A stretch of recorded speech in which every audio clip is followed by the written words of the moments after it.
every morning, I wish the day would end, because a day without you in my life, I don't know how to mend. And I was like, oh, oh, oh, oh. You were like,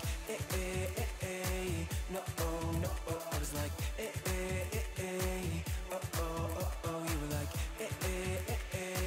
no, oh, no, oh. Come on, let's rewind till I smile. That look upon your face. My heart is empty and unguided. I'm blind leading chase. I thought I had a plan with you and me. Was it daring of my own dream, breaking me down to my knees?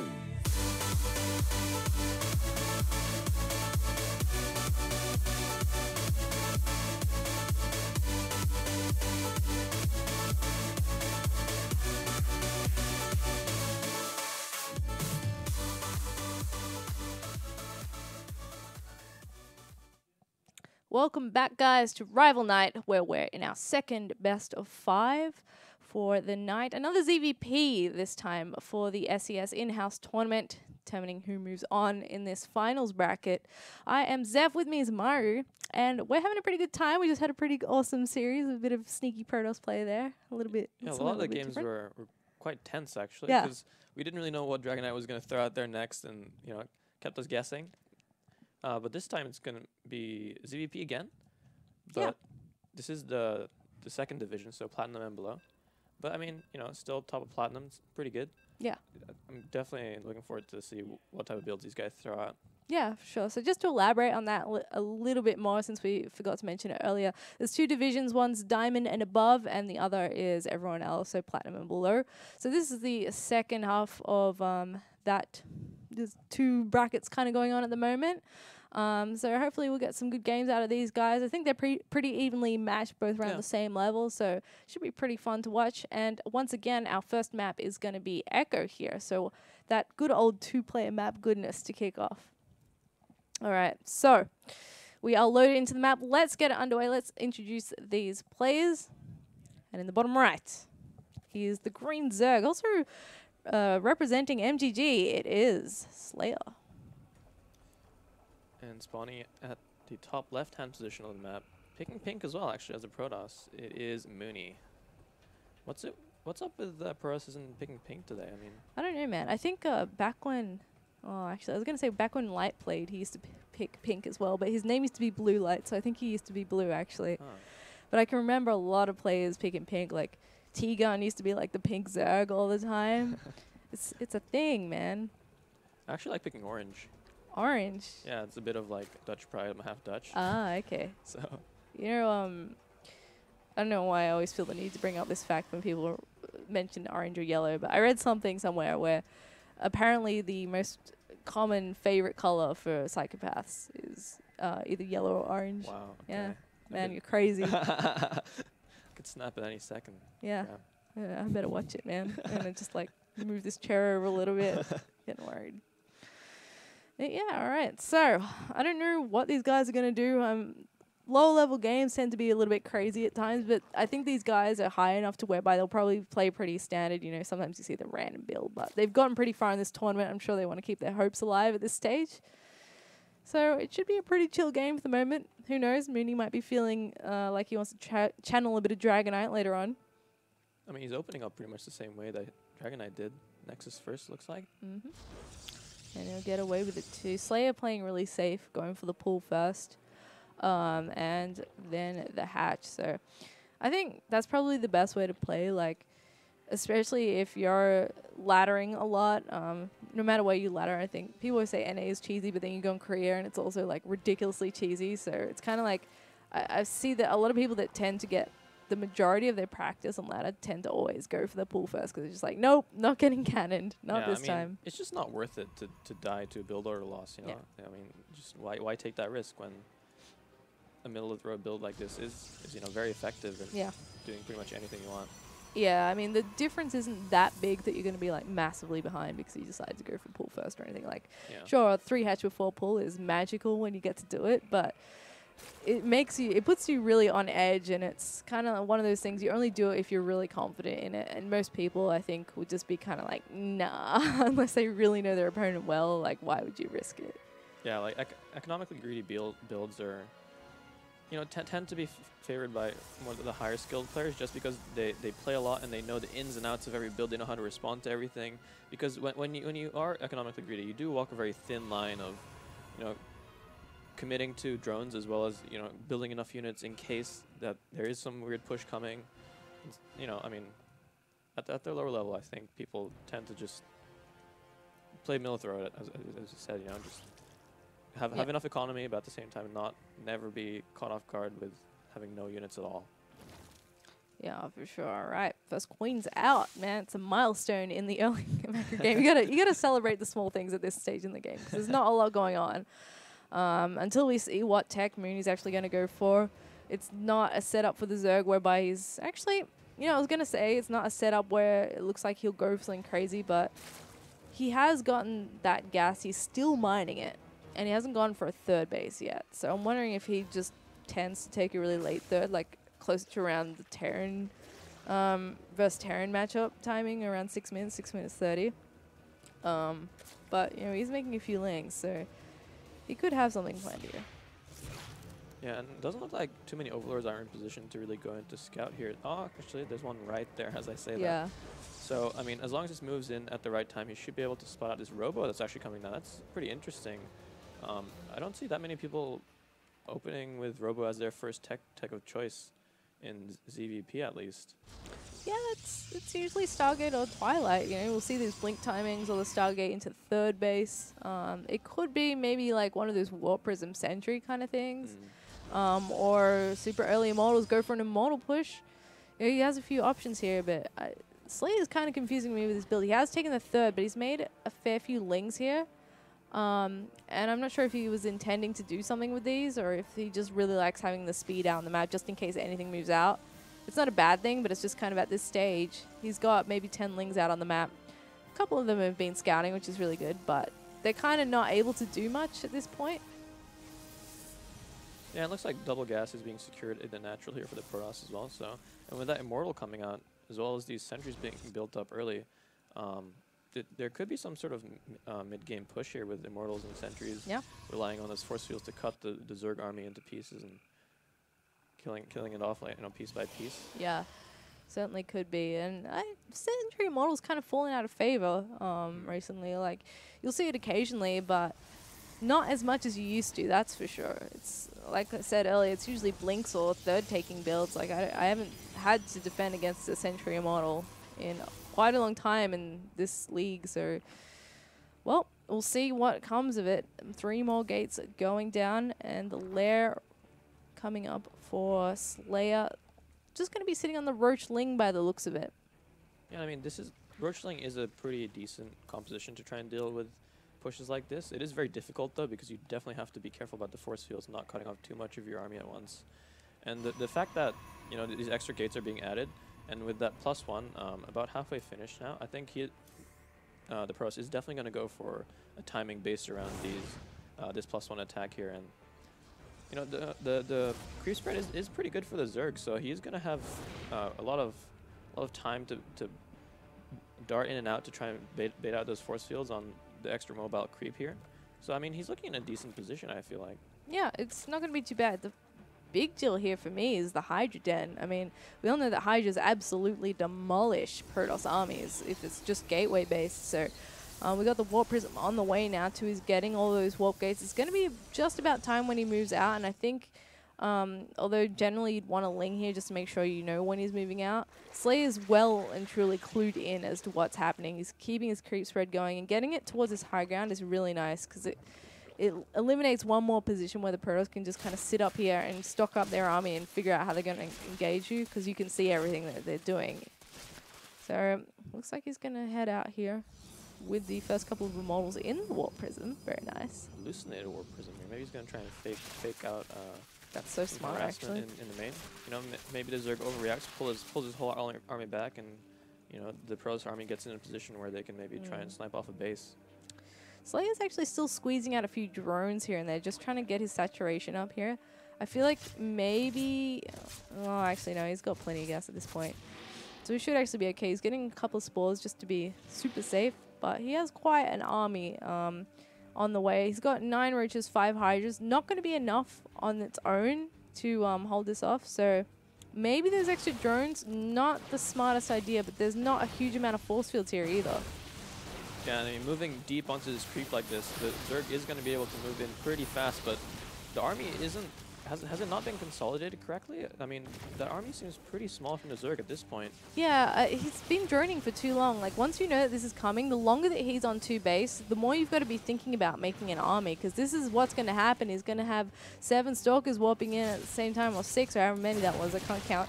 But, I mean, he's just going to lose his 3rd base now, because he got a little bit too greedy there, and he should have had the right army composition to hold this off, going for the +2 as well in the meantime. Trying to get something going for himself. If he gets a Warp Prism, that's going to be real nice, and he does get it. Yeah, but I mean, still, the Zerg army is just not that big at this point. Maybe with those extra 9 Hydras and the 4 Roaches, he could try and take an engagement. But it looks like the Protoss is just content to pull back here. Behind this, he was researching Blink, as well as going into Templar Archives here. So, you know, he's in a good position to really ramp up his composition as well, make it even more effective, and then maybe come back for round 2 once he's secured the 3rd base. Follow-up pushes are always pretty scary. Interesting that he's gone for Templar Archives. Like, usually because you've got the Robo, I see people drop the Colossus Den. They've got the Blink on the way, and then you've got this Blink Colossus plus whatever's left over from the last push attack coming, and you're just kind of like, oh man, I haven't got enough of this, especially not once you've lost the 3rd. So I like that Slayer is moving out here with a bunch of his units. It kind of puts the fear of Zerg into him for the moment, and maybe will delay any sort of 3rd base that he might want to take, which looks like is going to be the plan. But yeah, as it stands, this army can still be taken on quite easily by this amount of Protoss units. Yeah, especially with Blink in there as well. Like, these Stalkers are going to trade quite effectively. And +1 has finished as well. Zealot Charge coming out here, so, you know, maybe he's going to go for some Archons as well as Charge Lots to follow this composition up. But nice engagement being taken here.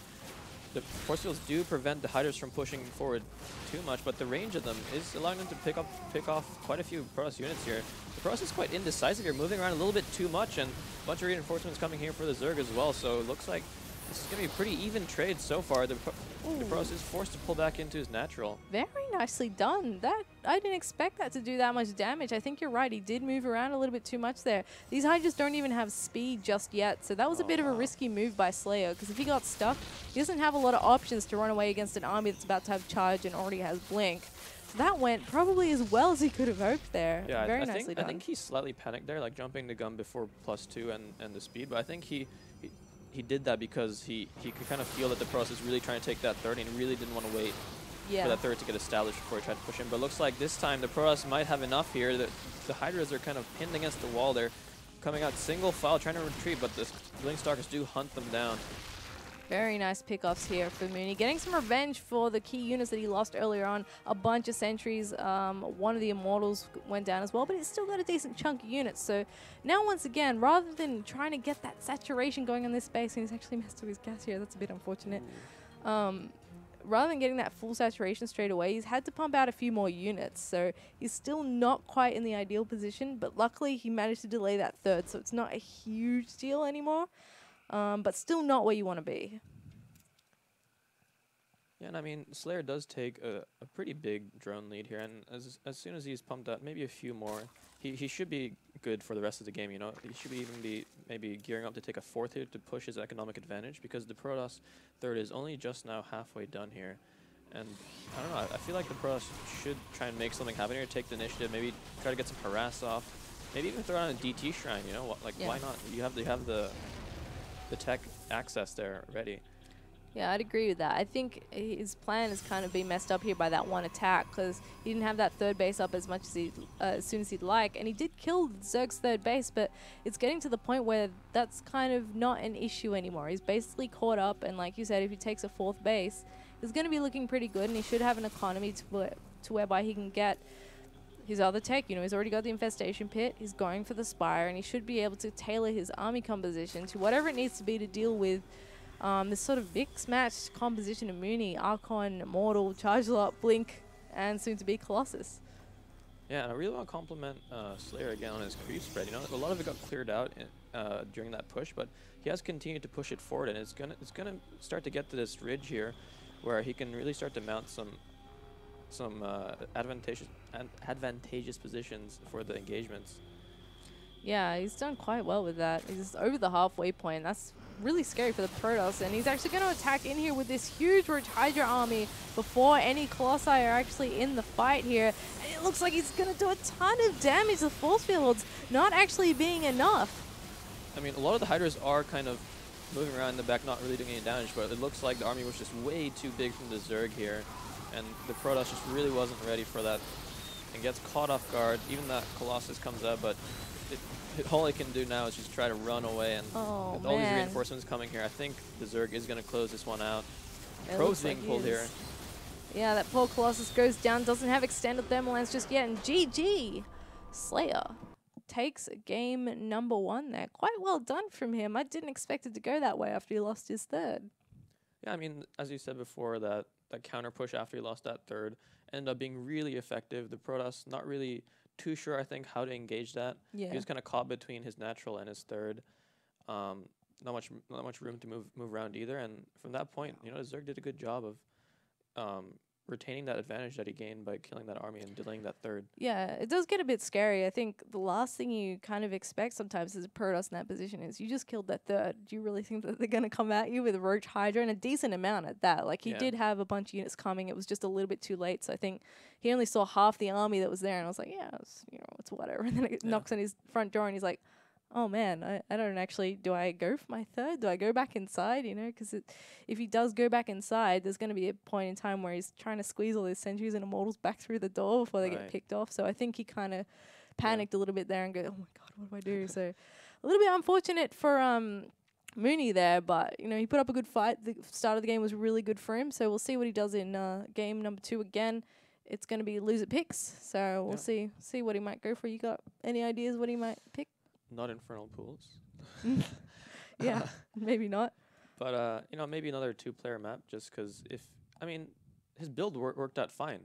He just, you know, small mess-ups, and as long as he identifies what he did wrong and does it correctly this time, I think he has a good chance of maybe at least trying this build once more, you know? Yeah, certainly. I mean, Immortal Sentries is kind of like one of those tools of the trade that every Protoss has. Like, when in doubt, do that sort of all-in that you know really well. If it's Sentry Immortal, if it's +2 Blink, whatever it is, you know, stick with what you know.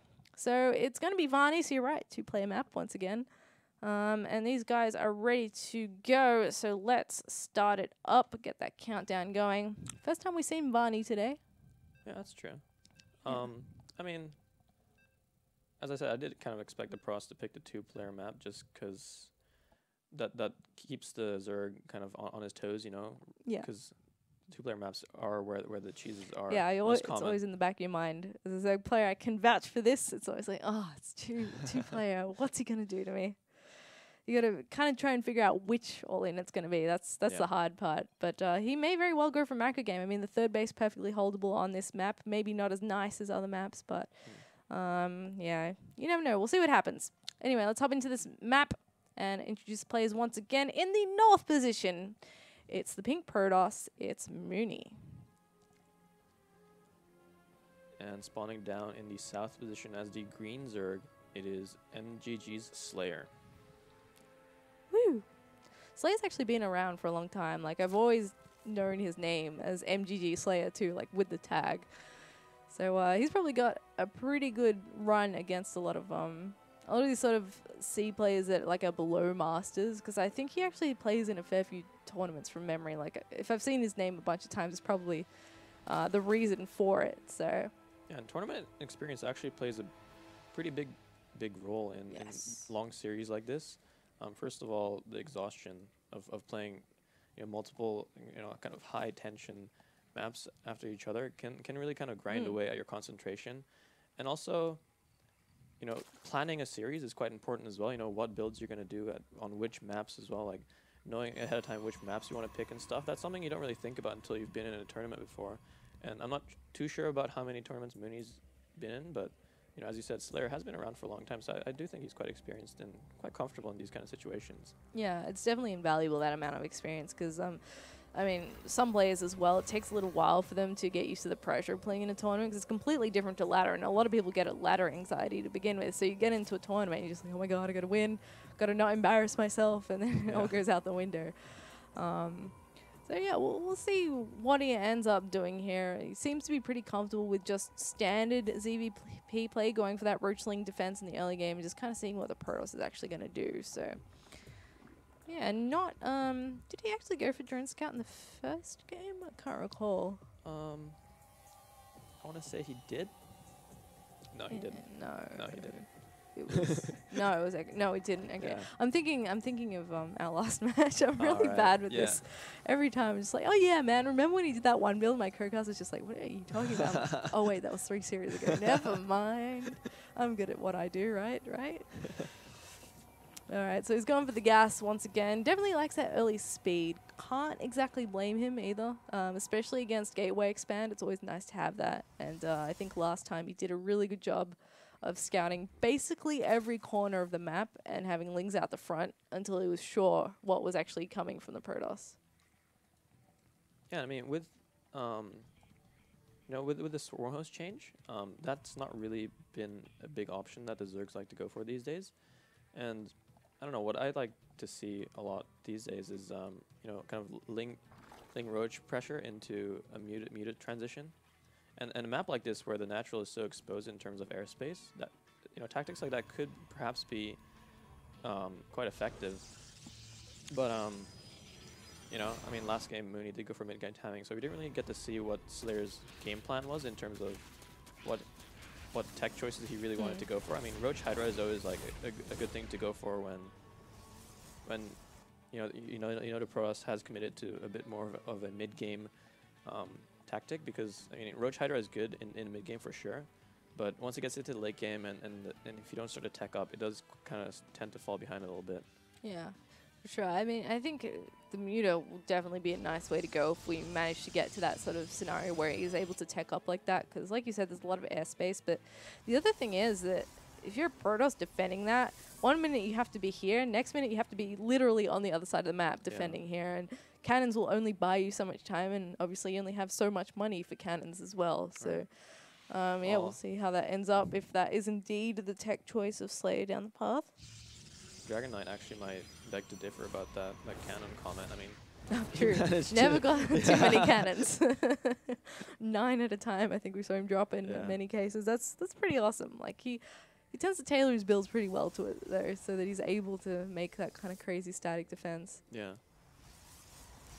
Looks like some early sentries yet again coming out from Mooney here. You know, I mean, sentries do provide a lot of utility into the early and mid game, so that's a pretty cool choice. Yeah, and he's actually managed to sneak out here with a probe, and it looks like a couple of units. It's not going to be a huge push. He's only got 3 gateways so far, so maybe just a pressure into taking a 3rd base while this is undetected. Yeah. So we'll see how much he can get done. I mean, the 3rd base... You cheeky. What?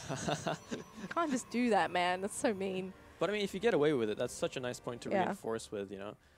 Being able to warp in Zealots in between the minerals, you know, that really kind of hinders Ling's ability to kind of surround them while they're warping in and stuff. It's actually so smart because, I mean, he has that pylon there. Slayer knew about it, but he just can't do anything about it because he doesn't have enough Lings out. And by the time he gets enough Lings, this is going to be the scenario that he's in, where there's a bunch of Zealots. There's a Mothership core here as well. Yeah. But, ooh, he actually does catch the other 3 reinforcing Zealots, which is really nice for him. Yeah, that's a bit unfortunate. If those Zealots managed to get in between the hatchery and the mineral line, he would have been in a really strong position. But, I mean, even still, the Lings are just not in high enough number yet to overwhelm the Zealots, especially in a position like this. And behind this, you know, the fact that Mooney hasn't committed any gas to this push except for that Mothership core allows him to tech up, you know, put down that robotics facility, and maybe even follow this up with a similar, you know, Sentry Immortal type push. Yeah. I'm starting to get the feeling that Mooney's really good at killing 3rds. Like, that was... Yeah. That didn't cost him a lot. This is just like, what? maybe 10 or so Zealots, and he got the hatchery. You know, he's going to try and recall out of there with the rest of those Zealots as well. So really nice position here. Got to commend him for that once again.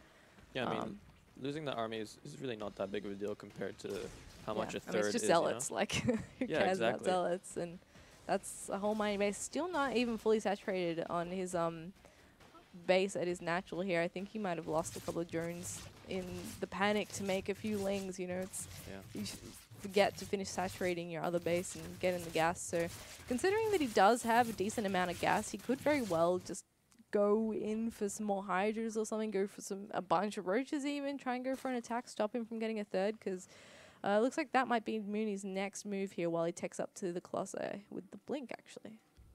Yeah, actually, Mooney in a really good position here. You know, he saw that a lot of lings are being pumped out here, and when your army is mostly lings, you know, Colossus are just going to melt them so fast, and they're going to be really effective in defending this third as well against lings, especially with a wall off that's going to be formulated here. It's going to create a lot of chokes that the lings are going to have a really hard time engaging into.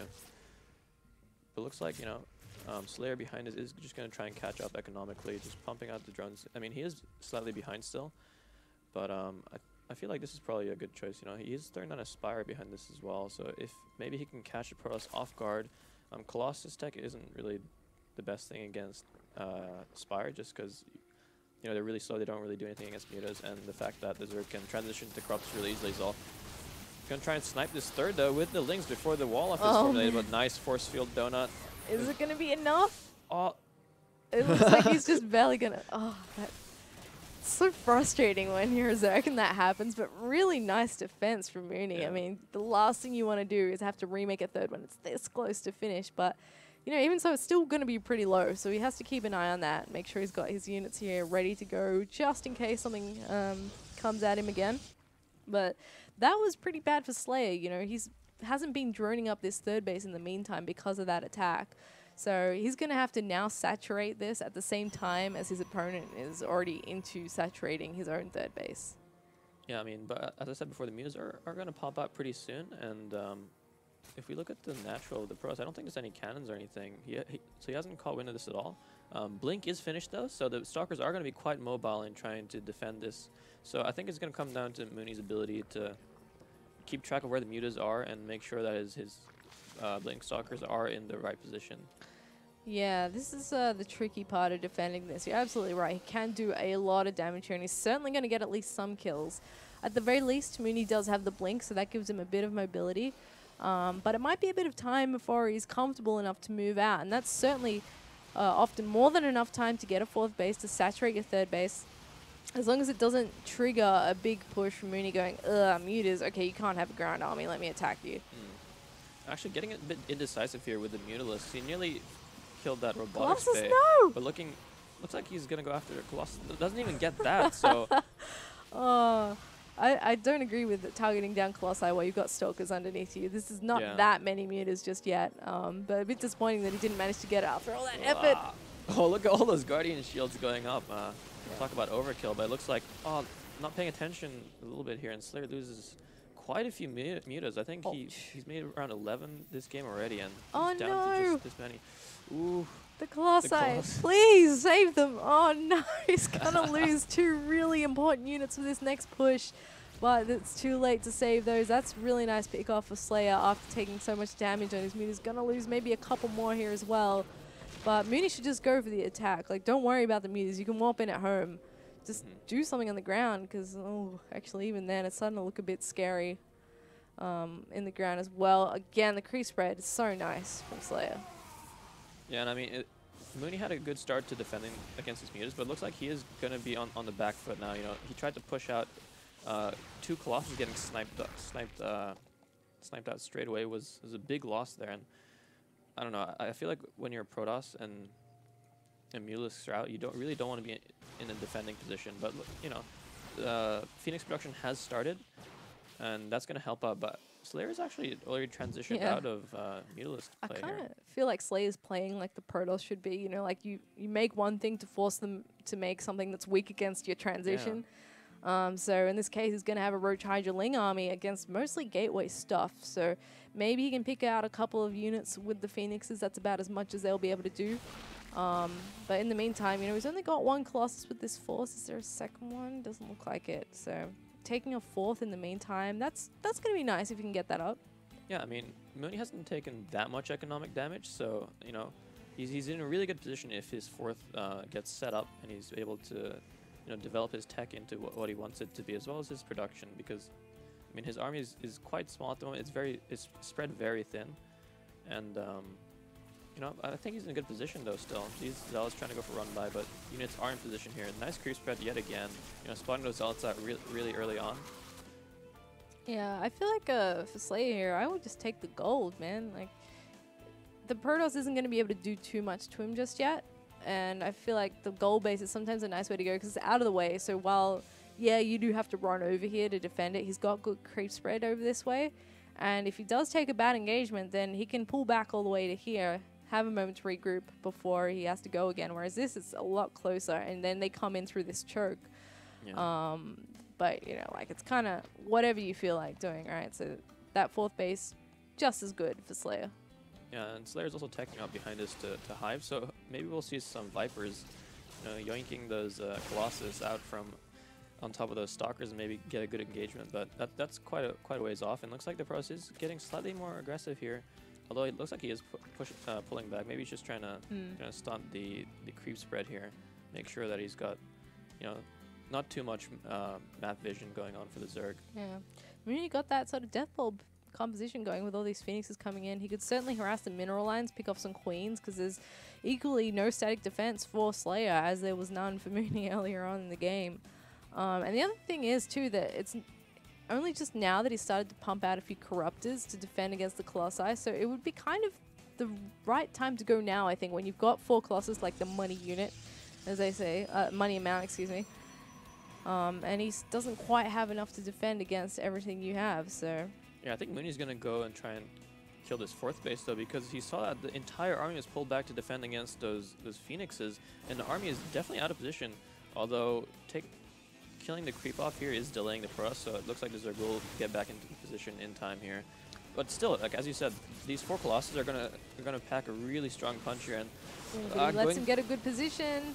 Yeah, force fields is actually just not that many, and looks like the majority of Zerg units are going to be able to fight here, and looks like even Corruptor is joining this fight, so the Colossus are taking a lot of damage, but even so, like, these Stalkers are trading quite effectively, you know, but it looks like at the end of the day, there's just not enough for us here. He didn't really have a reinforcing pylon anywhere near it, so... Well, at the very least, he gets the gold base out of the way, saves 2 Colossi only just... But he did take a heavy hit to that army. That is not the way that Slayer wanted it to go. Mooney wanted to go, excuse me. And Slayer, you know, he's got this 4th base now. We'll see if he gets saturated. That's a completely different thing. But the follow-up push might actually be pretty scary here. I don't think the Colossi are going to be able to contribute too much. Depends on the focus fire from Slayer. Yeah. But I mean, still, like, Archons are actually really good at taking care of any sort of biological units. And they pretty much kind of take over the role of the Colossus at this point. You know, Slayer having committed quite a bit to making those Corruptors, and with the Colossus, you know, that low already, I think this is a good, you know, little trick to try and catch the Zerg off guard here. Oh, no force fields left. He closes the distance almost completely. The Phoenixes are actually distracting all the fire from the Corruptors, though he finally fixes that up and will take the Colossi out. But I think the damage is done here. He does clean up the entire ground army. Corruptor's going to be picked off next, and so many Stalkers coming in. And GG, wow. Mooney will take game number 2. Much better there for him. He's quite good at his timings when it all comes down to it. He tends to hit at the opportune timing to do some damage to the Zerg. So pretty close, that one there. It was looking a little bit scary for Mooney at times. Like, you know, Mooney did a good job of transitioning his tech quite well and keeping up in bases, actually even taking a 4th before the Zerg. You know, that really boosted his economy and allowed him to reach out and, you know, get a bit of everything, and allowing him to kind of be more efficient in every fight against that predominantly Roach Hydra army. Yeah, Slayer actually just saying here in the lobby chat that he doesn't like Vani at all. So, you know, he's obviously not happy with that, how that game went. Like, he did take some really good engagements, and I know the frustration of killing a lot of the good stuff, and then there's just blink stalkers for days, and you can't get rid of them because there's just so many blinks left, and it's frustrating. But I think Mooney played that really well, especially getting his bases up, even though he's got Mutas to deal with, even though he's got a Zerg army that's kind of looking a bit scary. So game number 3 going to be on Coda. Again, these 2-player maps, man, they're not a fan of the 4 players. No. Not at all. So we're ready to go. Let me just get the go-ahead from the players, and we will get it underway. Guys, hope you've been enjoying so far. We've certainly been having pretty good fun. Game's been pretty decent.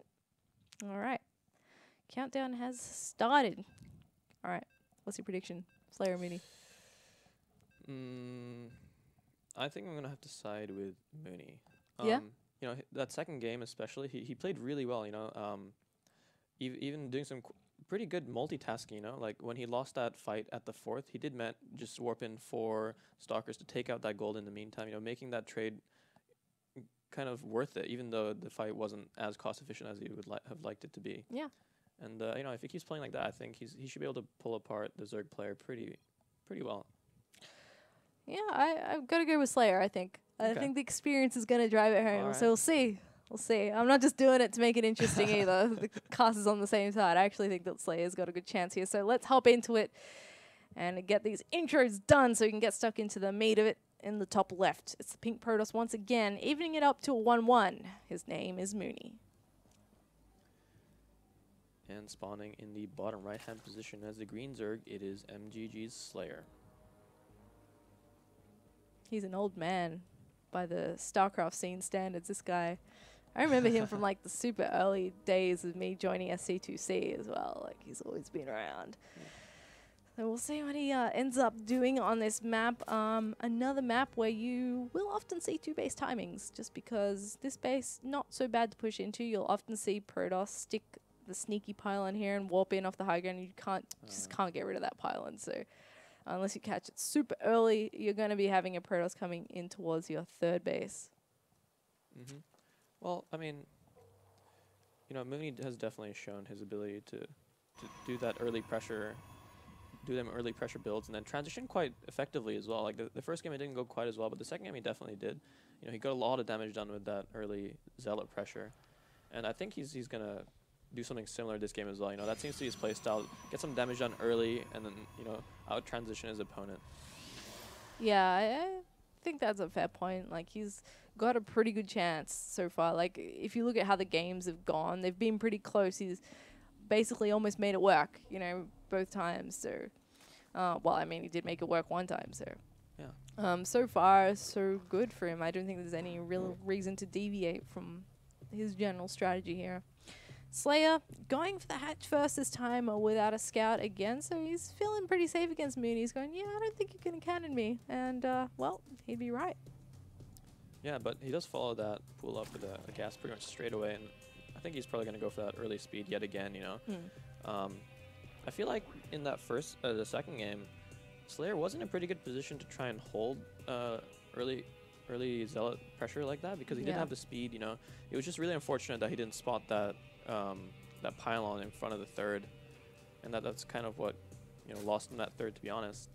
Yeah, I mean, I don't know how Mooney did it, because those Lings were scouting around the map for quite some time, and it was just kind of when he took a break from figuring out, okay, what do I send these, he's focusing on his macro a bit, he manages to somehow sneak through all the lines of vision and drop like 3 pylons, like each one being a little bit closer, so that really allowed him to get in there and ruin his day. So hopefully that doesn't happen to Slayer again here. I mean, I'm sure Mooney would be really happy if it did, if that is indeed his plan, but that's what happens, man, especially on this map where you've got destructible rocks. It makes it a little bit harder to figure out where you actually need to scout. Like, these corners and stuff often go unnoticed.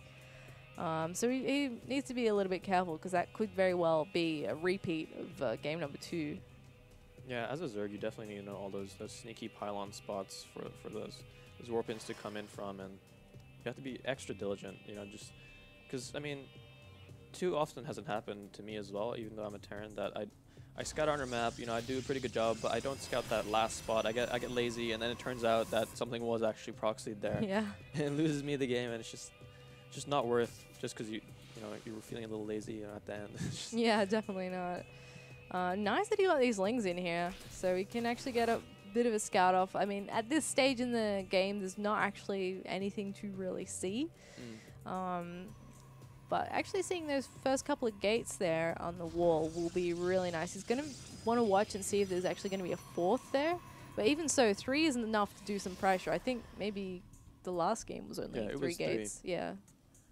I mean, now I think Slayer just needs to be really careful about probes sneaking out of the natural and popping down those sneaky pylons. Looks like you have some pink on the bottom left-hand side, I believe. Is that a... Yeah, he's already got one, man. Wow, that's sneaky. Like 5 steps ahead of us. Yeah. Like, I'm obsing. And I'm sorry to the viewers, by the way, because I'm a terrible obs, but I'm obsing and I didn't see this. Like, I'm card vision, so you have eyes like a hawk, so certainly better than me. I'm sure that's why you're much higher ranked on the ladder than me as well. It's Twilight Council going to be the choice of the day as well. Interesting. See if this is going to actually be a blink or if he's going to be cheeky with a hidden DT shrine or something. There's always possibilities. I feel like it's going to be blink just because when people do go DTs, they try to hide that Twilight Council like really well. Or maybe that could just be reverse mind game where he's like, I'm going to go blink. And then maybe you can fake chrono boost it. That's dedication to your fake out there. Chrono boosting a Twilight you're not using. Okay, so it's going to be blink. And he's really not shy about this either because it's right there. Like, the Zergling is going to come up to this and be like, oh, well, I guess that's upgrading. Like, it's not going to be charge lots. So he's going to have a pretty good idea of what's coming. And that should hopefully give him a good feel of how many drones he can actually make before he's going to have to focus on just straight up units to hold this blink attack. Actually, 2 more gateways coming up here. That puts him up to 5, and this is going to allow me to pump out quite a lot of blink stalkers here. Yep. And yeah, I may even move out early here. This is an attack that I've come across a couple of times, and it's quite tricky to hold because you need like next to no drones on your third. Even having like 5 is kind of pushing it, I feel. And this is gonna take a third maybe with this. Well, actually, that's way too many gate. Surely he's gonna use those, but yeah, like you move out with a +1. And the Zerg is usually still droning at this time. And we've already seen Slay get caught once because he was still droning. Yeah. So it might actually be a really nice choice here from Moon if he is going to go for an attack straight away. But you arrive kind of early. They're like, oh, okay, let me make a few units. Then they pull back and you're like, okay, cool. I think I held that. And then he comes with the Blink Stalkers. It's like the actual attack arrives. And you just get really sad really quickly. So yeah, it doesn't look like Slayer has caught on to this yet. No, it doesn't. And so... This could be dangerous. Like, if he makes a big round of drones now, he could definitely be down in the army supply when this engagement is going to happen. But looks like he's just going to go straight for the Hydra, so this is actually a pretty good choice. Yeah. He saw those Stalkers warp in near this ling. These are his last 2 lings, so I think he's kind of caught onto this at the very end when he's come in finally to check this front door here. Right. But even so, there's a lot of force fields here. He's got Blink. He's got a good number of Stalkers. And Hydras are pretty expensive, especially when you don't have a third base that's up and running. And he's taken the gas there because it looks like he was really planning to macro a bit more, but then went, oh, okay, this is actually going to be a thing. I don't have time to mine there at all. And okay, waste 1 force field, 2 force fields. Always a good start if you can bait those out. Yeah, but at this point, the Protoss army is quite big, though. And if it can move in between the third and a natural and start to force field the ramps off, Slayer could be in a pretty difficult position here. Yeah, a fair few of the units are being built there as well. There is a Queen ready to go, injecting in that area as well. And Mooney's already looking to the future. He's got a Robo coming up. He can get an Obs if he needs it. But at the same time, the +2 is going to hit in just a bit. And he's already killing the third base, so he could even go home here if he feels like this ground army of the Zerg is more than he can take. He's still got a fair few force fields left, though, if he wants to have a stab at it. Yeah, the arm... Oh, that recall. That must make Slayer pretty sad, though, because, I mean, his army was getting to the point where he could probably try and take that engagement, and then the Protoss just plays it safe and pulls back. Yeah. This is why this build is tough, man. I've come across it. Like, there's a few ways you can do it. Like, some like to do, like, the 3-gate pressure, as we saw in the last game, and then go into it. Some just calm, like, obviously Mooney's got his own variation there. He's not sad. He's faking. He's so happy right now. Oh, like, yeah, dude. You know? He's over well, I was going to say he's over the moon, but that sounds like a really bad pun. That was intentional. It wasn't intentional, I promise. I'm not that lame, usually.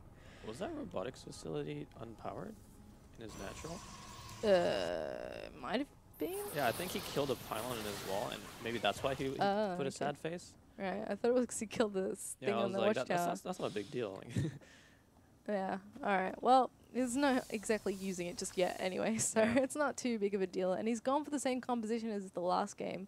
Getting the charge, then the Colossi, and I guess since there's no threat of Spire just yet, maybe not the Stargate units for the time being, but if he scouts that Spire, and he has been moving out previously with a few hallucinated Phoenixes, it might be time to grab that Stargate as well. you reckon the Protoss is just gonna follow us up with a 2-base Colossus timing? It's possible, considering that he hasn't bothered to take a third yet, Yeah. and he has the army to do it. He hasn't really shown any interest in that third location, not even scouting at this point. Yeah. But I mean, I think, you know, with that +3 coming out pretty early as well, he could potentially do that, but this Roach Hydra Force is actually quite big, and he's running out of force fields rapidly here, although those are pretty nice, forcing a lot of the forces back here. Yeah, he's trying to get stuff done. The Hydras are still left, and they're the ones that you really want to live. And he's finally run out of force fields, closing in now, starting to take down some of these units. And if he was going for a 2-base push mount, I don't think it's going to work after losing all those sentries. Oh, wow, yeah. The Hydras, or the Hydra numbers haven't been decreased at all. You know, those Roaches did their job tanking the damage, dishing out some as well, but the Hydras behind them just, you know, they were allowed to live for way too long here, and this is looking a little dangerous here for the Protoss. Like, no Colossus on the way yet, even though he has that tech available to Look him. at this float, man. I think he should just take a third anyway. Oh, getting all these Hydras Oh. is super nice. That nice flank there with the Zealots. Delicious. That charge. Okay, there we go. There's the third base. So this is going to be a much better move. Still no Colossi coming out. I think he's just really caught off balance at the moment. Like, he's got so much money and he's not doing anything with it. He's just kind of like, okay, time to macro again. I got to figure this out. Yeah, and I mean, the Stalkers have Blink and the Zealots have Charge, but the Zealot Stalker is really not that effective against this Right. mid-game composition that the Zerg has at the moment. And he really has to start building those Colossus more rapidly here. How do you get a queen up here? That's a long walk for a queen. But his creep spread again. Like, this is probably Slayer's biggest strength. Like, this is insane. Yeah. And Mooney really doesn't have the opportunity to move out and clear it much either. Yeah, it looks like Slayer, maybe he scouted the main, but he is anticipating this Colossus transition. And he is pumping out a few Corruptors here. And I don't know, I think maybe Slayer should try to just commit everything to try and push this third, or maybe even try and wait for the Protoss to maybe feel comfortable enough to push out and then come at it from different angles. Because I think he's in a pretty good position in terms of his army composition, and his economy is in a good place as well, you know? I think if I could be slightly critical of Slayers, once again, he still hasn't saturated his third base, and it's past 15 minutes. Like, especially if your opponent's taking a third, there's no way he's going to be attacking him, especially after he killed off a lot of stuff. It's kind of that sort of gentleman's agreement point where they both step back and go, okay, let's just take a deep breath and then figure out what we're going to do. But I don't know how Slayer has the money to do this, because I always feel really poor when I do this, but he's managed to work it out somehow. He's still got Corruptors in this force, still getting Roaches and Hydras nonstop. It doesn't look like he wants a fourth base. So it may be exactly what you said. He's just going to try and push this before it gets too insane and see if he can take this army out. I mean, it's mostly Stalkers. We'll see how good the Blink micro is with Mooney, but... Yeah, usually with a composition like this, you want a few more sentries in there to really cut off the Roaches from the Hydras. But it doesn't look like he has replenished that. I think he's like pumped all of his gas into trying to get the extra Void Rays as well as the Colossus. So I think that's one vulnerability that Mooney needs to be aware of, and be careful, you know, not to take a fight in the open. Yeah, I think he's at the point where he's like, whatever about sentries. Like, I can't. Sure. Once I've lost that much gas, like, there's no point in replacing it, because, you know, they'll be there for the first attack, and then after that, you're not going to replace them again. So he has a couple that's enough to divide off a little bit of the army. And once he gets those Void Rays in there, it's just going to make it that much scarier. If you could clear up some of this creep, that would be really nice. Yeah, this creep is getting pretty ridiculous here. It's just at the front door of the third here, and it's going to wrap around from both sides as well. So soon the Protoss is going to find himself in a position where as soon as he steps out of his third in any direction, there's going to be creep, and the Zerg's going to be able to see everything that he's doing. Yeah, I think as well, like, it's putting him in a scenario where if he tries to leave, the Zerg's going to see it. Now, funnily enough, he's found the one creep-free path on the map. I suppose the other corridor on the other side is in a similar position, but it's just starting to get creep down there as well. Yeah. So if you can actually get around here and do some damage, that'd be really nice. But this creep is really not going to do him any favors when he actually wants to attack. Yeah, that's true. I mean, I think Slayer has kind of realized that he doesn't really want to push into the third directly, because you know that defender's advantage, trying to push up a ramp like that is very dangerous, especially against the Protoss with a lot of splash damage. So I think Slayer has gotten to the point where he just kind of has to wait, maybe. But at the same time, Roach Hydra isn't that great. Like once the Protoss is maxed out, you know, like it's not as efficient in dealing with these higher tech units that the Protoss can produce. You're absolutely right. I think he actually needs to just peel off some units and try and attack into here. It doesn't matter if they die or anything. Yeah. Oh, okay. Apparently he heard me. But he needs some Vipers in the mix, and he's maxed out, so he can't afford to make any. He's actually doing really well in the upgrade department as well, going for his 3-2, because the Protoss is only on 3-1. Going for shields now as well, as he starts to get those Templar in there, so... you know, he needs to switch up his composition a little bit if he wants to match the Protoss in might. Actually going for a second Spire here. Maybe Slayer's planning like a Broodlord transition or something, because that could be pretty cool to try and siege this third. If he takes out a lot of the ground, I mean, it could even be mass muter. I mean, he does have a Stargate, but okay, yeah, Broodlords. Because if he manages to take out a chunk of this, but I'm just thinking now, like, you got Void Rays, and you got Blink Stalkers, and you've got Archons available to you. That probably wouldn't be the smartest idea. Yeah, that's true. Like, the Broodlords would have to be very well protected in order to dish out the damage and be cost efficient. Yeah. I think if you can get rid of a good chunk of the army, the Broods could definitely do a lot of damage. And in fact, going for the Vipers as well, he'll end up in a position where he can siege this base, or wherever he wants, because he's got creep everywhere. And he might force the Protoss into a position where he either has to attack it head on and try his luck, or leave and go for a counterattack. I like this, though. Yeah, late game DT shrines are actually so effective, because there's really no way to predict when your Protoss opponent in the late game is going to decide to throw some DTs your way. Looks like he's actually getting some work done here, you know, picking off a few workers. It's just kind of annoying for the Zerg to have to reproduce them. And actually, talking about worker count, the worker count for the Zerg is exceptionally low for the Zerg that's on 5 bases at this point. This could actually hurt him when he tries to remax, just because his gas count is quite low. And I think no matter what, the Protoss is going to get slightly more cost-efficient trade in this next fight. Yeah, I think he's really happy to play a low econ, and that's just some players' styles. But the one nice thing about having the juicy, like, 80 drone economy or whatever while you attack is that later on, when you do want to go for this sort of Broodlord style, you have extra money and extra drones to put into spines. Yeah. And that's something that's really important when you're trying to fend off a massive Protoss army like this. And it looks like he's actually going to lose this hatchery. Can these Broods do the magic, though? It looks like he might be seeing if this is the time to attack. That's a scary Zerg army for the Protoss to go into there. Yeah, this Zerg army is quite difficult to control, though, at this point. You have to make sure the Broodlords are in position when the fight starts. You have to hit the right Blinding Clouds as well as the ducts. And so this is going to be pretty tricky for Slayer to try and make this work correctly, you know? Yeah, he's got a couple of pylons down this side as well. Like, both these corridors are so useful for Mini because they're the only ones not covered in creep. And you can bet that's where his DTs are going to come from. That's where his Zealots are going to come from. And suddenly this really immobile Broodlord army, because he has to actually babysit these, is going to get stretched all over the place while he tries to save his units and his bases. Yeah, actually, really smart by Mooney. Just kind of not really moving out with his main army, just kind of harassing on the sides while he, you know, rounds out his main army's composition to what he thinks can deal with the Zerg army and just kind of push for the win. Yeah, not getting too much done there, but he can always replace that with more units if he wants, more DTs even. Looks like he isn't done yet with his harass. He will get a few more drones, maybe a couple more pieces of static defense, but it's distracted Slayer completely, and the longer he waits, the more likely that Mooney's going to have the composition that he wants to be able to engage an endgame Zerg army. Yeah.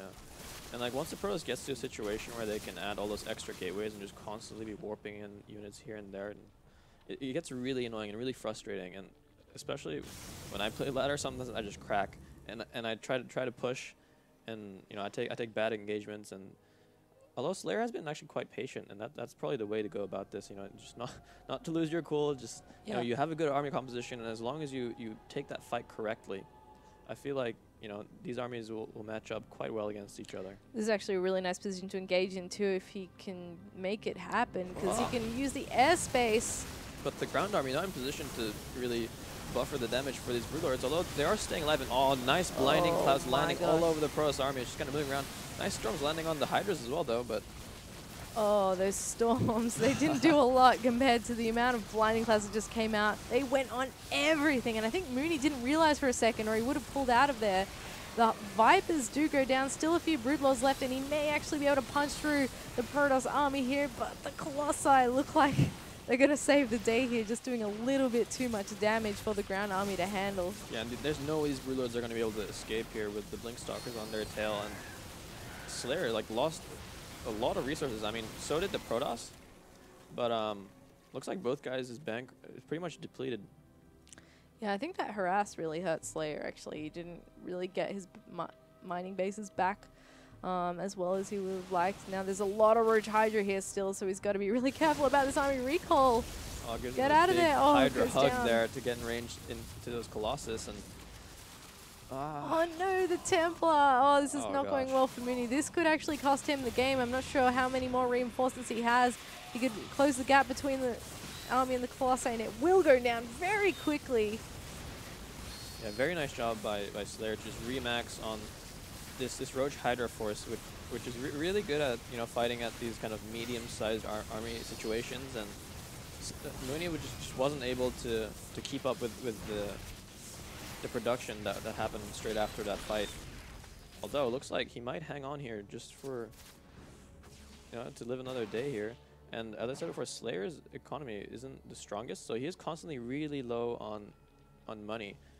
But that being said, like, Mooney is kind of struggling to remax himself, and he is at a supply deficit at this point. This is where those DTs are really going to pay off, because Slayer was just so close to getting rid of all the Protoss army and having free reign on the base, but he couldn't quite make it, so he's going for a few more broods.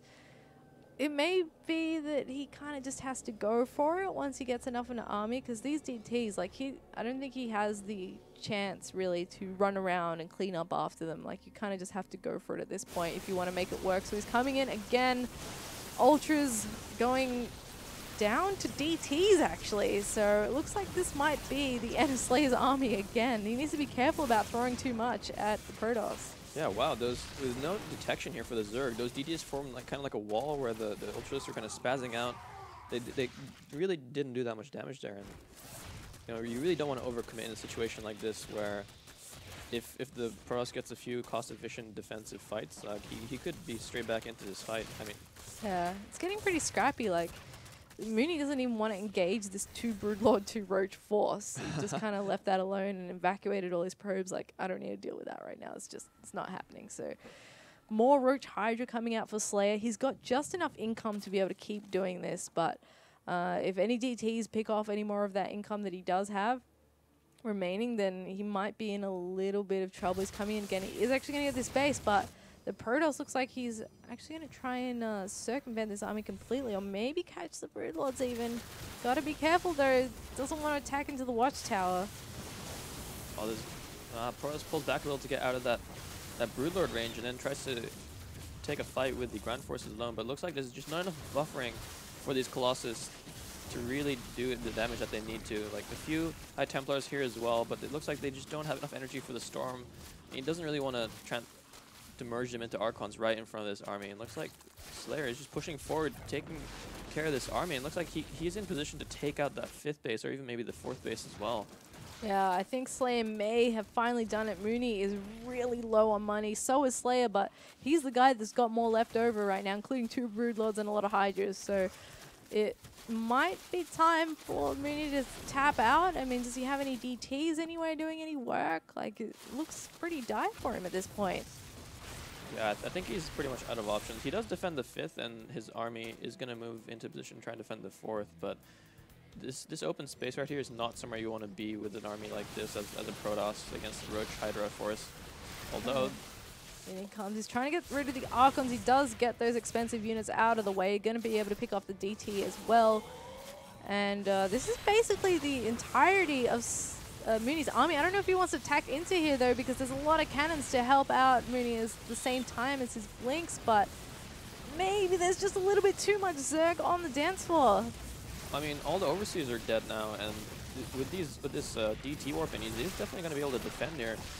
I feel like this is a slight misplay by Slayer. You know, he was pretty much halfway in the 4th base, and he just never ended up finishing that off. And now, after everything being although yeah, I guess there's just not enough army left at the end of the day. Slayer takes the 2-1 lead, match point for him, but it is going to be Mooney's map pick. That was a long one, man. These guys definitely go for the full haul. Yeah, not bad games so far. I've still got to stick with Slayer. I think maybe at the end of the day, he just has slightly better decision making. Yeah. But, you know, like you're saying, it does look pretty close. Like, Mooney's still holding things off. He's attacking into cannons. Is that the best way to try and finish the game? But yeah, it worked for him. I think definitely Mooney looked a little bit lost there towards the end of the game. Like, he kind of maxed out, wasn't really sure what to do with his army. Like, he was doing a good job harassing, but I don't know. I think the Remax was just better executed by Slayer than it was by Mooney, and that's really gave him a good advantage there. Yeah, I think the other thing as well is that oh man, what was I gonna say? Oh, Mooney, like early on, he's on 2 bases for a really long time. Like, he was gonna all in, and then he was like, maybe not, and then he goes and takes a 3rd, and it's kind of like, you know, that's maybe not the position you want to be in. I mean, like, the Zerg was very brave early on. I find Slayer is quite happy to attack with Roach Hydra on low econ and do enough damage that, you know, it doesn't matter so much that he hasn't gone into the full droning and 4th base and whatnot.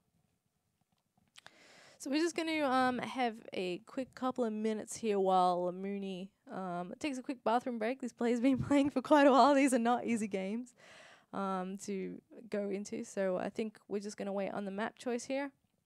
And then we'll get things underway again. So is this... do we have a determined player for the finals? Like, the winner of this is going to play... This is a semifinals for Division 2, so the winner of this goes to the final, and then the other semifinal hasn't been played yet either. Okay. So, I mean, next Wednesday is when the finals are going to be played, so I think they're still to be played, and we'll see. I mean, either of these guys, you know, are pretty big contenders in taking out this whole tournament, to be honest. Like, they're both playing very well for you know, platinum level players. Like, they seem to have a pretty good understanding of what to do, and, you know. Yeah, I always say, man, like, plat and gold and all that aren't what they used to be. Because, like, I remember when I was learning the game, like, you go in there and people are just, like, units. Like, they're not doing anything in particular. Now you go in and it's like, even the bronze leaguers have builds. And you're like, oh, man, when did they get so good at the game? It's like, when I was platinum, I was on 1 base for at least 10 minutes every game as a Terran. And that's just not something you want to do. But these days... figuring out how to inject a hack. Like, it's pretty crazy. Like, they're doing pretty well. So it's going to be Iron Fortress for a change for our 4th map. I just did some maths, and I think it worked out. You got it right, so unlike me. That's all right. I think I've had a few warp in count mix-ups and whatnot. It always happens, man. Like, you try and avoid maths, and then it creeps in, and you end up saying something silly, and you're like, oh, God. Everyone thinks I'm dumb. But so far, so good. We'll just get the go-ahead from the players. Just waiting on Slayer. All right, let's go. Let's do it. I think these guys are pretty keen to get it over and done with as well. It's kind of funny. The players tonight have all had, like, somewhere to be. At least one of the players in 2 matches. They're like, no, just get it done. I've got to go to sleep. I've got to go to work. I've got to go pick up my sister and stuff. So they're fitting it in, guys. Yeah, I mean, passion. Always time for esports.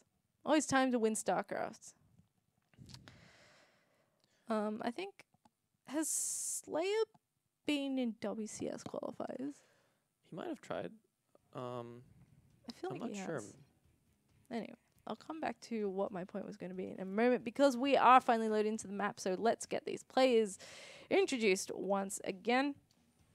And in the top left is the Pink Protoss. He's known as Mooney.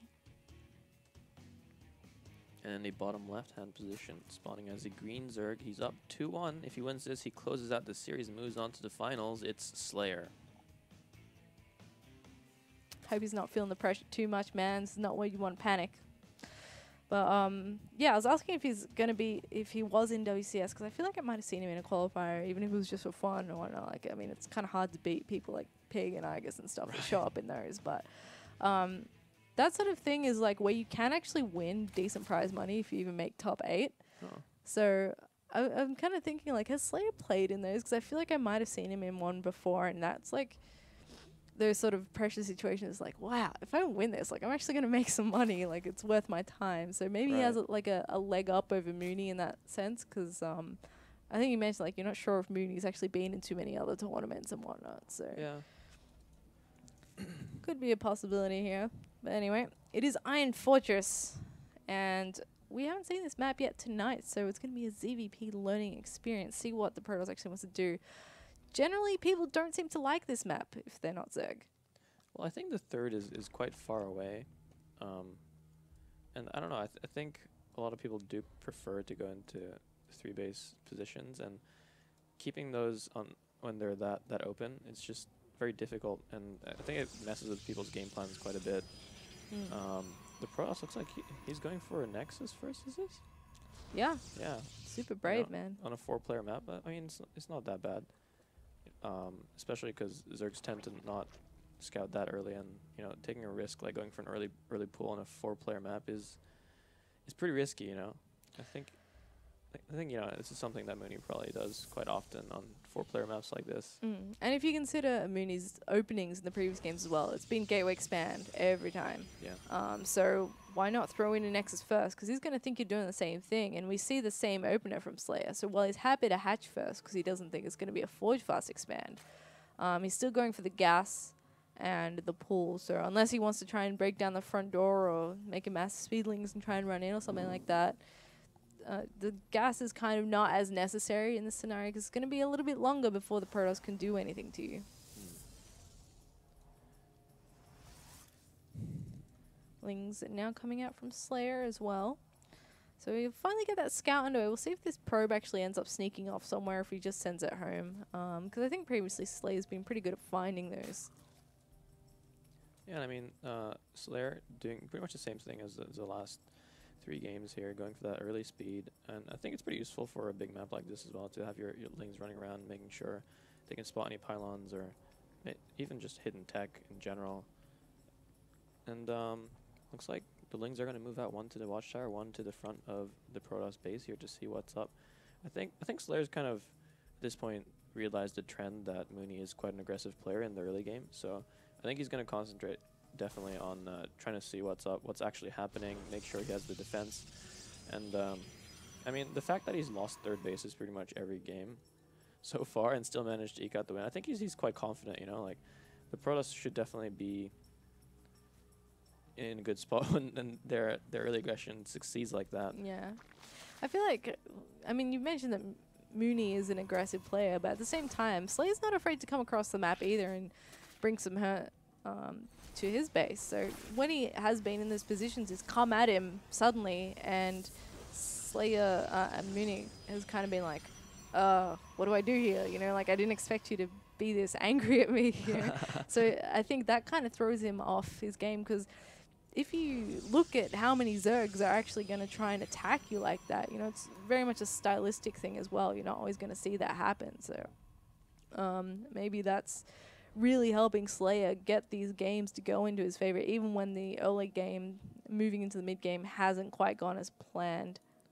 Yeah, and I mean, Slayer taking an earlier 3rd than what we've seen so far. I think he's realized that the Protoss is kind of focusing on his economy with that Nexus first. But I mean, three gates are about to finish up here, and with that many gateways, you're going to be able to pump out a lot of zealots here. And wow, proxying 2 of the gates, that's quite a commitment here, because I mean, once if this pressure doesn't work and those gates get spotted, that's just like a big investment lost.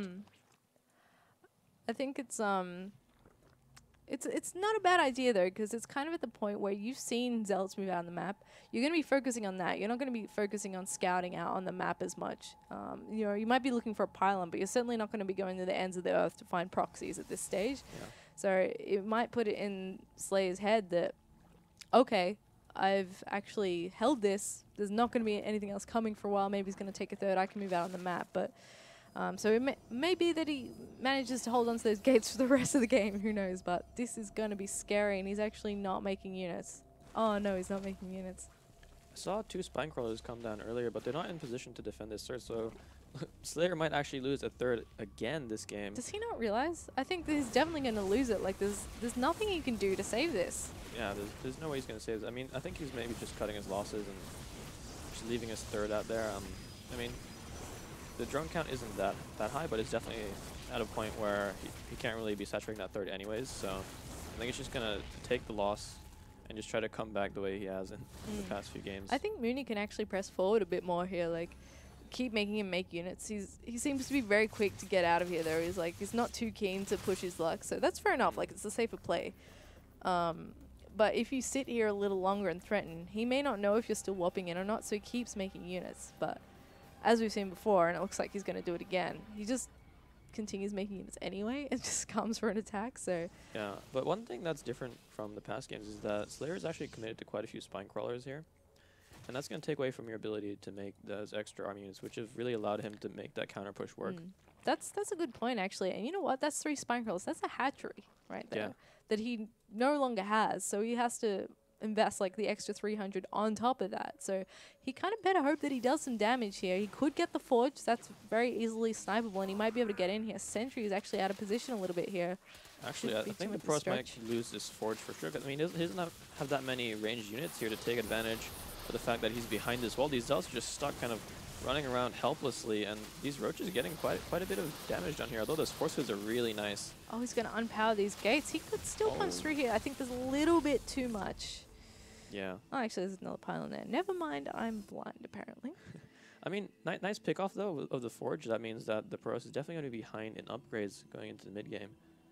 And it looks like the third hidden base here. It's all about the hidden stuff this time. I like it, though. Like, Slayer's not looking for this, and he's going to be thinking, oh, you're going to 2-base all in me this whole time, because he hasn't seen anything else.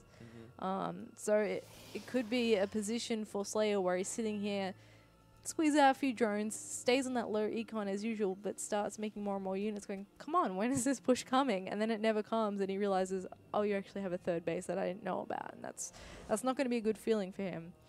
Even so, though, Mooney does have a lot of units, so he could even threaten a push. He doesn't have to commit. Yeah, I mean, this once this third kicks in, and if he decides to attack, it's pretty much like a very delayed two base push, except he has that third base worth of economy to back it up, and that's allowed him to, pump out those Colossus. And if Slayer doesn't realize this and get the appropriate tech, he could definitely get caught off guard with that Colossus tech here. Yeah, it gets to the point where you definitely need to have a Spire to engage that. Like, 2-base Colossus timings, you can hold some of them if you just have a lot of Roach Hydra, and I mean a lot, and you need good engagement as well. It's not impossible, but it is a little trickier to do, I think, than having Corruptors, because then the Protoss actually also has to look at those Corruptors and be like, okay, let me target a couple of those down while I've force fielded off the rest of the army. So yeah, and Slayer spots that army moving out towards the watchtower here, and this is where the spine crawlers that he made earlier might come into use here if he repositions them correctly. Because at this point, his army supply is slightly down, and as we said before, like, it's just very difficult to engage into Colossus when they have this many buffering units, as well as the force fields that they can utilize. Actually, creep. Yeah, pushing back some of his creep is actually quite nice for Mooney, because as we've seen in the past, Slayer does tend to focus quite a lot on that creep spread. It does give him really nice advantages moving out on the map and taking good engagements. This is actually a pretty nice build for Mooney. He's got a lot of stuff for someone who's actually still probing and getting a third base up and running while he does this.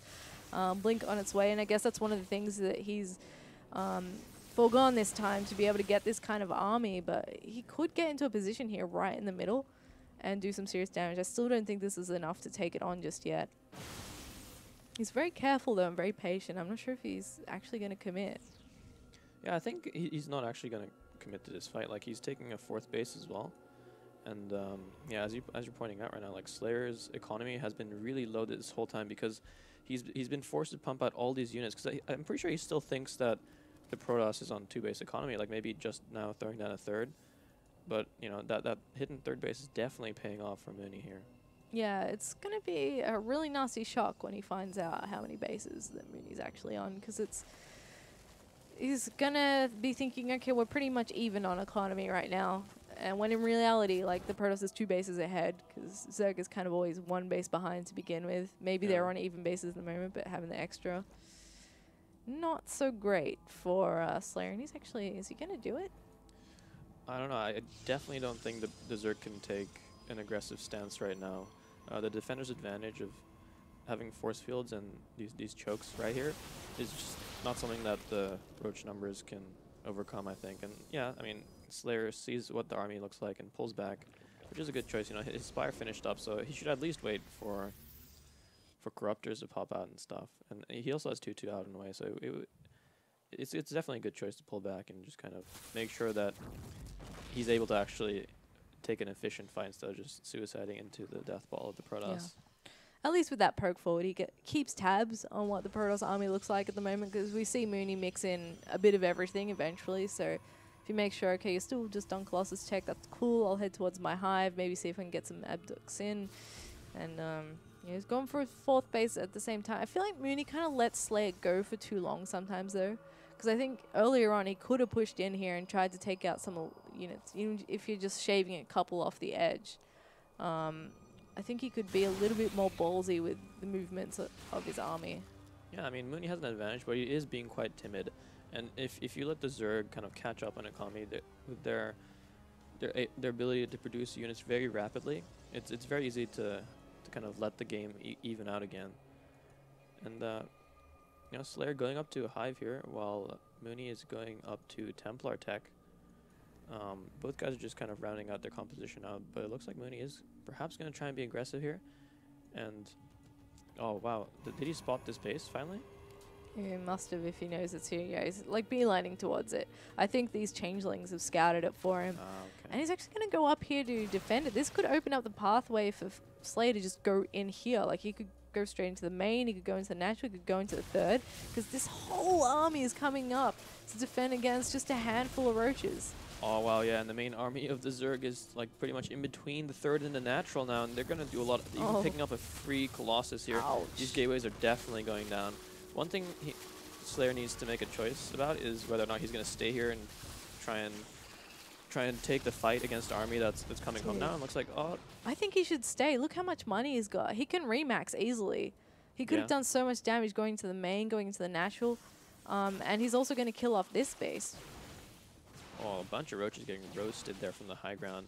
And looks like Slayer is forced to pull back for now, but I mean, he did some good damage. You know, he's taking care of that hidden 3rd base. He took out some of the production, and Mooney, I think he's panicking a little bit here. But I mean, this army composition is still very strong.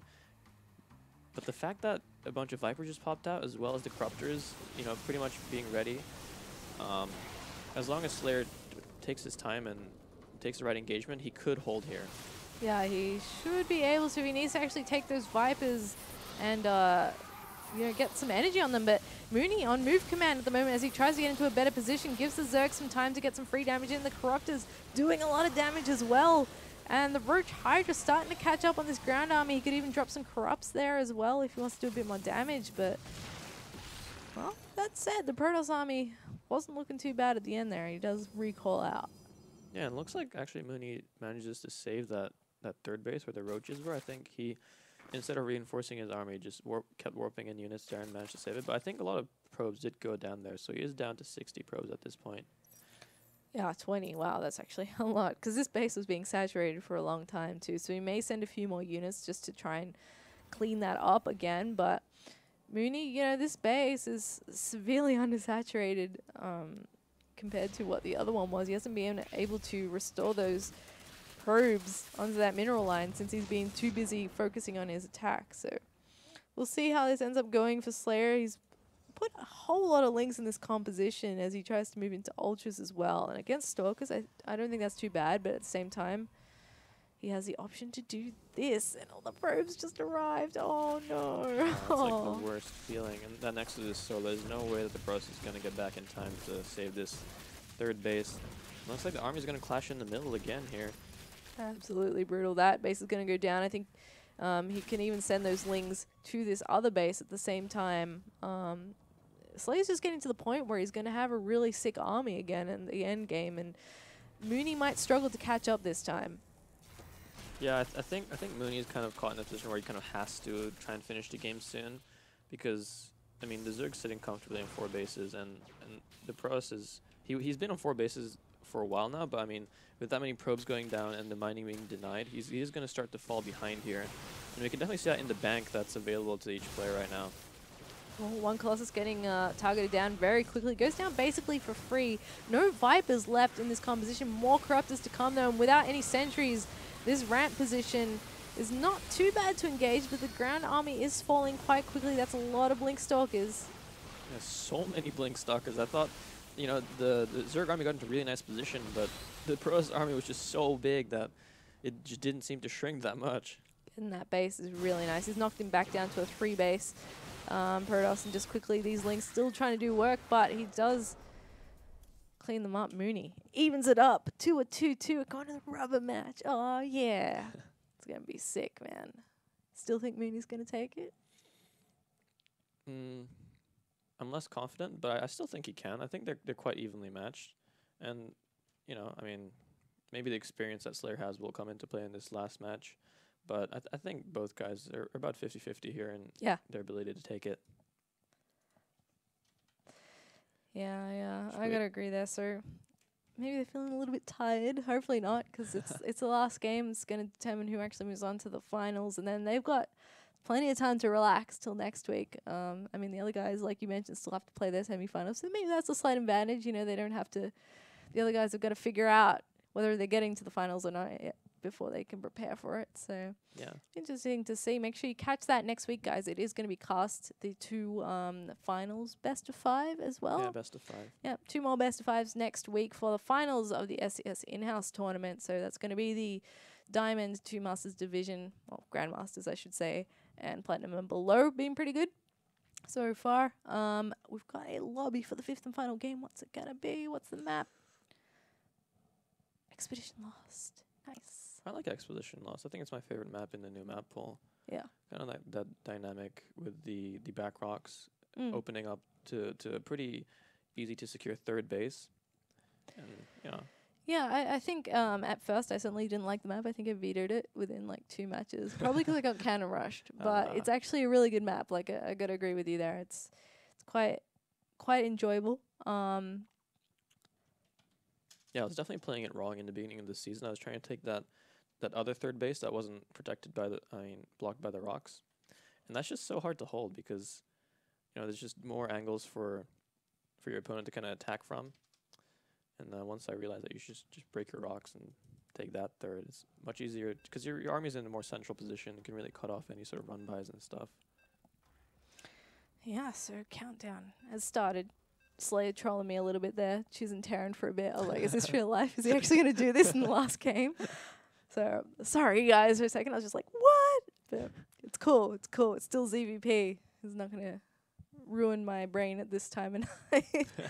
Mooney actually mentioning there that he's really nervous. So, I hope that that's not going to play a factor in here. It'd suck if, like, at the last minute he lost his cool and messed up. So, hopefully we get a good game. Let's jump into it. Expedition Lost here. And in the bottom left, for the 5th and final time, it's the Pink Protoss, Mooney. And in the top right-hand position, he's about to get proxy gated. It's the Red Zerg Slayer.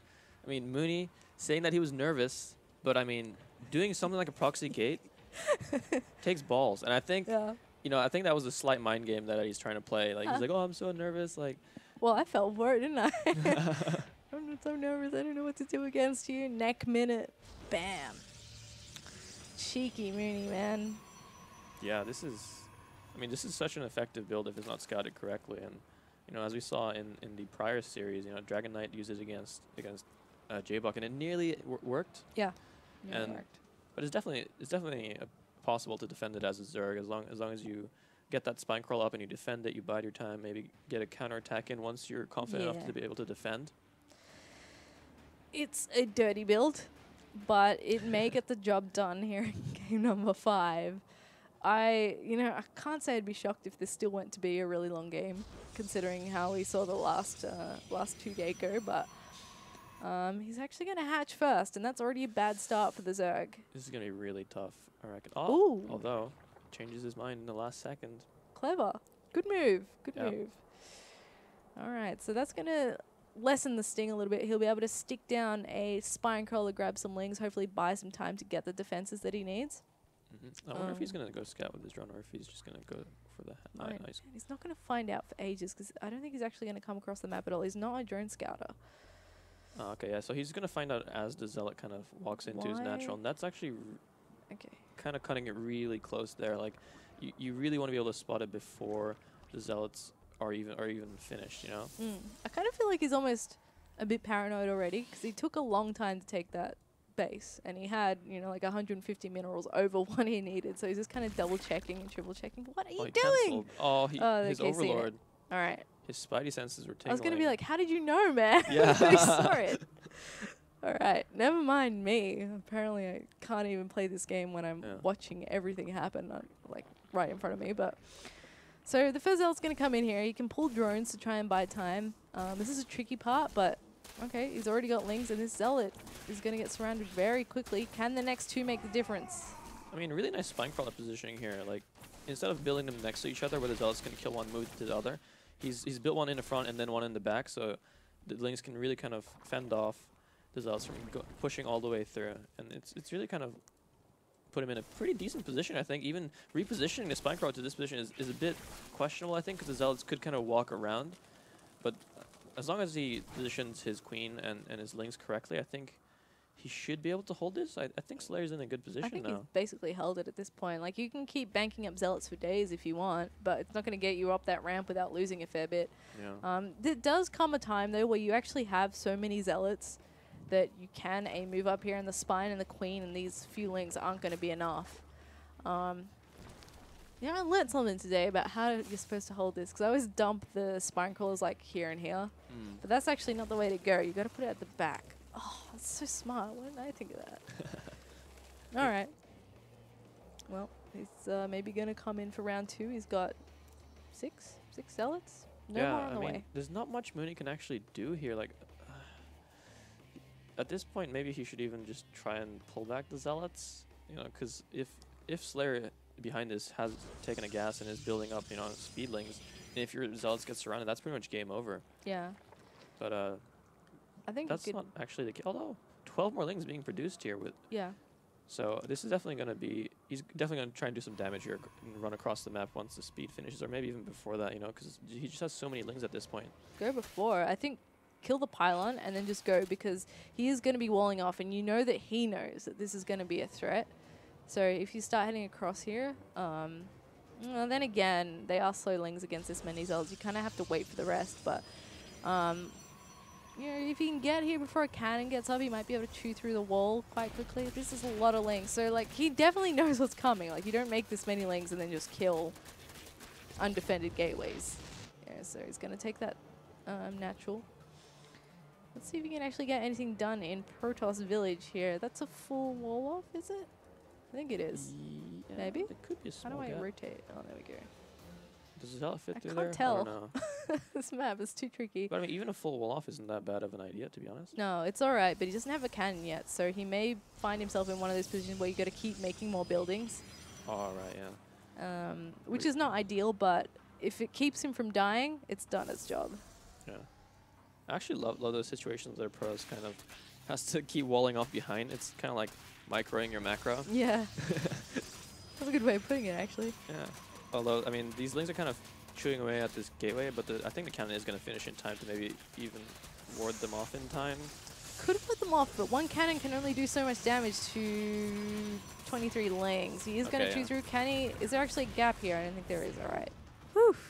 Okay, so he holds, and I mean, Mooney is definitely behind slightly just because he's only just now started mining gas. Or has he even? Yeah, he's hasn't even started mining gas yet. So he's definitely going to be very slow in developing his tech here, and being stuck on zealots for this long is actually just, you know, you have no aggressive potential here. I wonder what Slay's got planned, like why he wants to take the gas this early, because really all he needs to do from here is drone for ages, take a third, drone a bit more, and then he's going to be in a super sick position for anything that Mooney's going to send at him. Like, he's already forced him to make extra buildings at the back here because he knows that that's another position that he can try and take with these speedlings.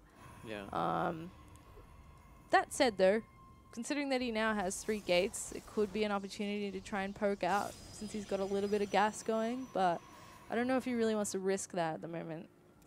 Yeah, I mean, I would have maybe liked to see him try, like, only stay on 1 gas and then put down a bunch more gateways and then maybe go for, like, a 6 or 7 gate, but I don't think that's going to happen. He's up to 3 gases now, and, you know, maybe he's going to throw down a robo like he's been doing in the past few games.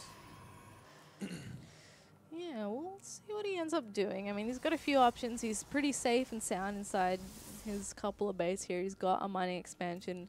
Caught up on probes, basically. 33 to 39, not too bad. And that's only going to grow from here. So it is actually going to normalize. It's going to look like one of their longer games. I think both players are quite careful, though. They didn't really commit to any real killing moves here. Yeah. You know, Slayer could have actually killed the pylon and gone straight off the bat to the natural of the Protoss, but he didn't. You know, he cleaned up all the gateways, and I think if he'd just maybe even ignored the pylon, maybe kept like 1 or 2 lings there and just went straight away with the rest of his lings to the natural, he could have actually maybe finished the game there. But you know, maybe it's just the nerves showing, or like the timidness of being in the final game. You don't want to screw up. Yeah, even so though, I mean, in the last game they maxed out before they even tried to do anything to each other. Yeah. So I think they're both kind of scared of each other's races. Like the armies are just kind of look at each other and like, oh, do I? Nah, I'm not going to risk it. They just back off. So there's not too much that's a secret from Slayer here, though. That's the awkward thing for Mooney. Like, you have your options, sure, but he's going to see everything you do, and I think he's probably going to be taking that 3rd base. Adding a lot of tech here at once, a Robo and a Twilight Council. Yeah, with the +1 on top of that. A bunch of roaches coming out. Slayer could try and put on the pressure with a bunch of roachlings, stop him from getting a 3rd base, if that is indeed the case. I mean, assume it is, because any Twilight and Robotech's going to take a long while to get out, so Yeah. he may as well be making a 3rd base while he does that. And I think this puts the game in Slayer's hands, to be honest. He has kind of shown that he is very comfortable in that late game situation on the Roach Hydra tech. And I don't know, Mooney has been kind of a little bit more uncomfortable, I feel, from what I've seen in the late game. So I think as long as Slayer plays this correctly and safely, kind of maybe delaying the Purus' 3rd a little bit and then just pulling back and then maxing out himself, I think he's in a pretty good position to take this. But I mean, having casted the last series, I know not to count a Protoss out on this map at least. Yeah. I mean, even though I predict Slayer to win, then I see Mooney pull stuff like that. I'm like, what? Like, how is this a game that people win as Zerg? Because I know that field. But anyway, I'm bad, so I'm not qualified to speak here. He is going to deny this 3rd. Some Hydras coming in as well. And I think Mooney's going to find himself really hard-pressed to leave his base at all. No matter which way he goes, he's either coming down a really small ramp or a wider ramp into what would probably be a concave if Slayer has it his way. Yeah, it's a very difficult position to be as a Protoss, just stuck on 2 bases, but without the army big enough to really directly engage your opponents.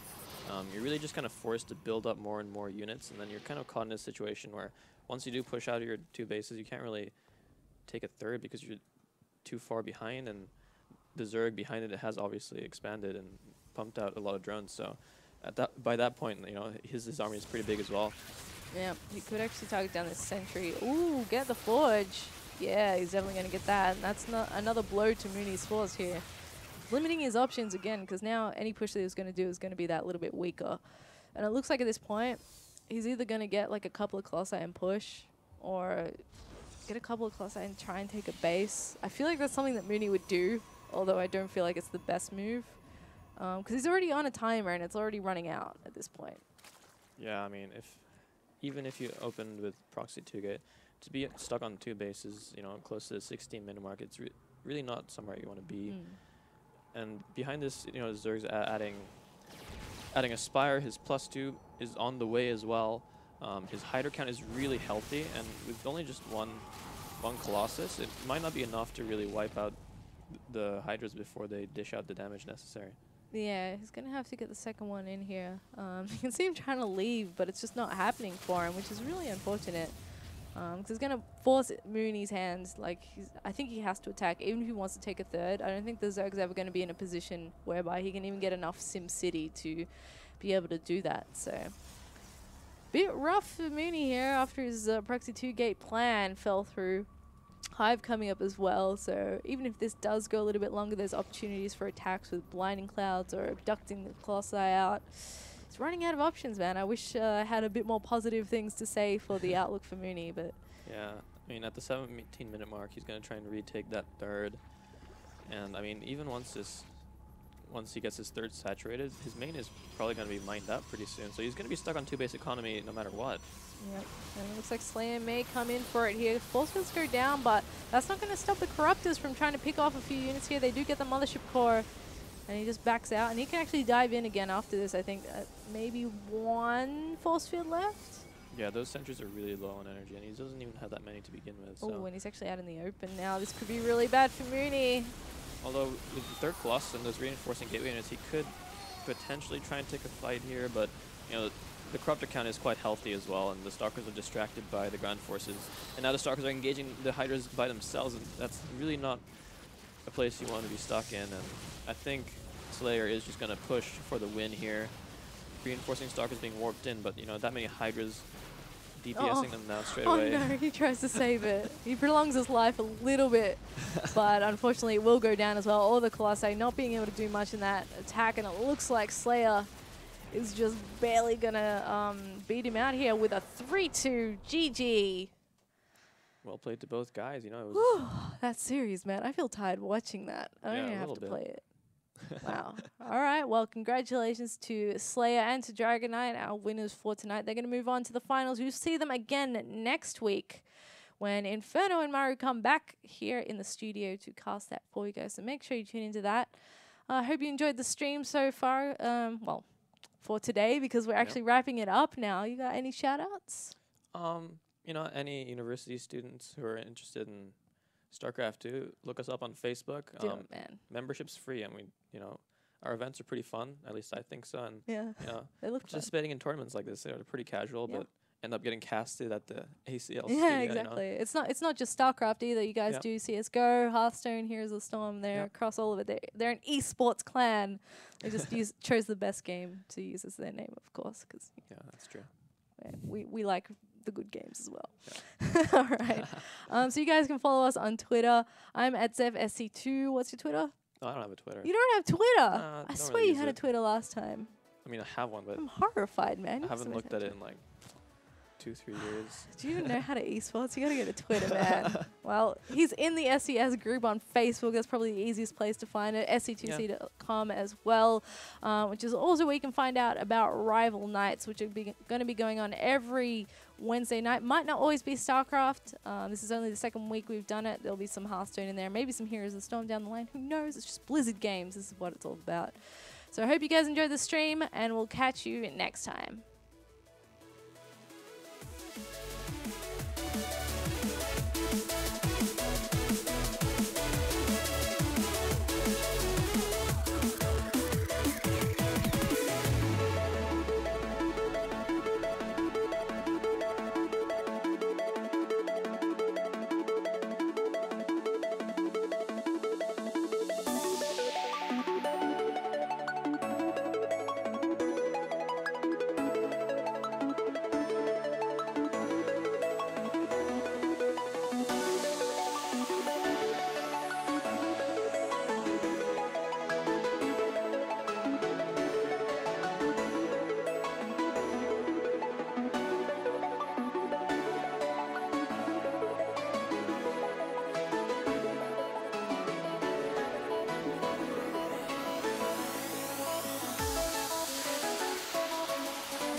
Like a phoenix, born from the ashes. I take care